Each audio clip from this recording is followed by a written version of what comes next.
वर्तमान अभी हमें सूचना वर्तमान में रेगुलर स्टेशन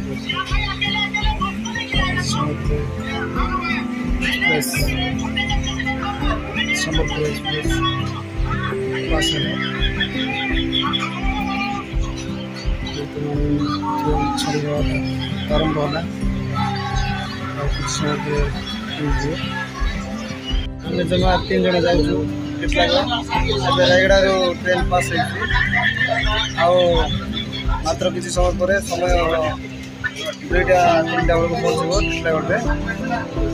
बर्तमान समय 12:23 मात्र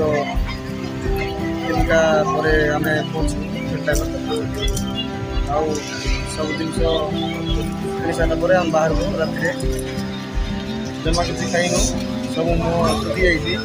आम सका खाई भी न खाई भाई देखा जा बर्तमान ट्रेन चलना देखो आम भाई मोबाइल रे फुल बिजी अच्छी टेंशन पड़ूनी रेड़ा पास हो संबलपुर।